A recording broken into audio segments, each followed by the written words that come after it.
किसान साथियों नमस्कार। स्वागत करता हूं आपका अपने YouTube चैनल खेती बाड़ी फर्स्ट पर।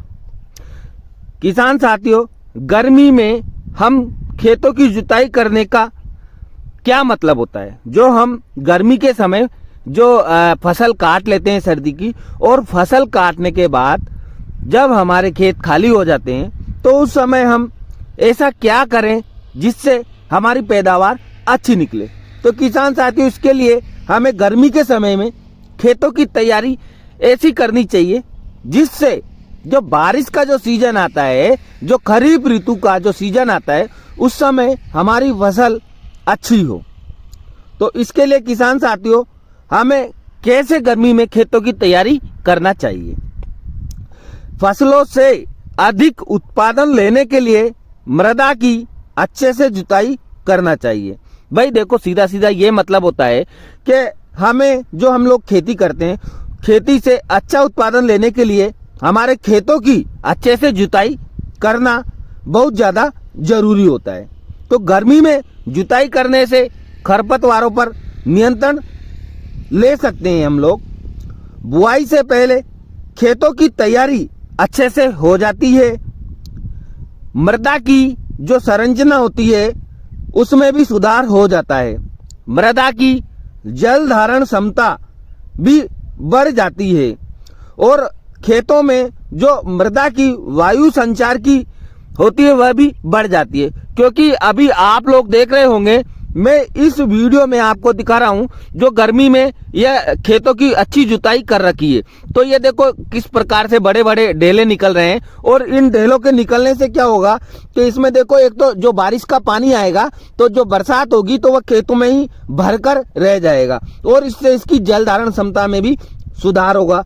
और इसकी जो संरचना है, जो ढेलों की आकृति है, जो ये एक प्लेन खेत हो जाता है, जैसे ये अगला वाला खेत मैं आपको दिखा रहा हूँ, इस प्रकार का जो प्लेन खेत होता है, तो उसमें क्या है कि उसमें उसकी संरचना में मृदा के जो कण होते हैं उनकी संरचना में सुधार नहीं हो पाता। तो इसलिए हमें क्या है कि गर्मी के समय में जुताई कराना बहुत ज्यादा जरूरी है।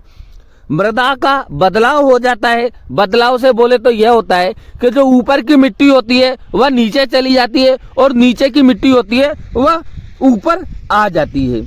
और इससे क्या होता है कि बीजों की जो अंकुरण क्षमता होती है उसमें भी बढ़ोतरी होती है। बीजों का जड़ जमाव भी अच्छा होता है। जैसे अगर हम गर्मी के समय में जुताई करेंगे और फिर हम पलेटा लगाकर फसल की बुआई करेंगे तो उसके बाद जो बीजों का अंकुरण होगा तो वो भी अच्छा होगा, और बीजों का अंकुरण अच्छा होगा और जल्दी होगा। खेतों की पानी सोखने की क्षमता में भी बढ़ोतरी होगी।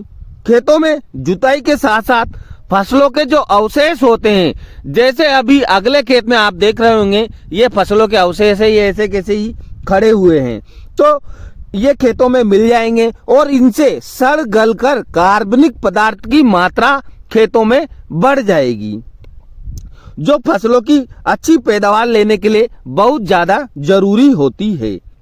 गर्मी के समय में हम खेतों को समतल भी करा सकते हैं। गर्मी के समय में हम खेतों की जुताई करने से उसमें जो जैसे कीड़े बीमारियां आती हैं कि फसलों में, तो उनके जो लार्वा होते हैं, प्यूपा होते हैं, अंडा होते हैं, निमेटोड होते हैं आदि धूप के संपर्क में आने से नष्ट हो जाते हैं। गर्मी में जुताई करने से जैसे जो खरपतवार होता है, मोता होता है, कांस होता है, दूब घास होती है, ऐसे कई जिद्दी खरपतवार होते हैं, हम उन पर कंट्रोल पा सकते हैं। खेतों की जुताई का ठीक समय मृदा में उपस्थित नमी की मात्रा पर निर्भर करता है। खेतों में जुताई करते वक्त 25 से 50% तक नमी होना बहुत ज्यादा जरूरी होता है।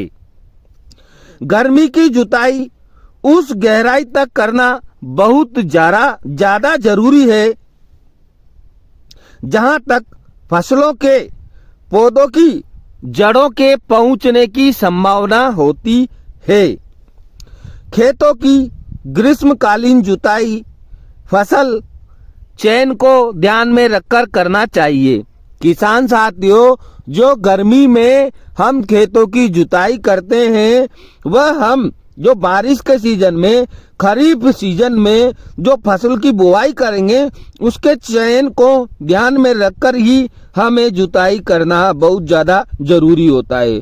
जैसे मक्का के फसल के लिए हमें गहरी जुताई की आवश्यकता होती है, मतलब मक्का की फसल की बुआई के लिए हमें मध्यम गहरी जुताई की आवश्यकता होती है।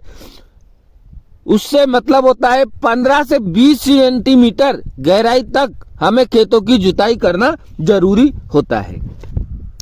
और किसान साथियों, फसल चक्र अपनाना चाहिए, फसलों को बदल बदल कर बोना चाहिए। ग्रीष्मकालीन जुताई से फसलों का अंकुरण भी अच्छा होता है, पौधों की प्रारंभिक ग्रोथ जो वृद्धि होती है वह भी अच्छी होती है। उससे ये सभी क्रियाएं करने से हमें उत्पादन भी अच्छा मिलता है। तो किसान साथियों, आपसे विनती करता हूं, निवेदन करता हूं कि आपको यह वीडियो अच्छा लगा होगा, और अगर आपको यह वीडियो अच्छा लगे या आप इस वीडियो से संतुष्ट हो तो वीडियो को लाइक करें, शेयर करें व कमेंट करें। धन्यवाद किसान साथियों।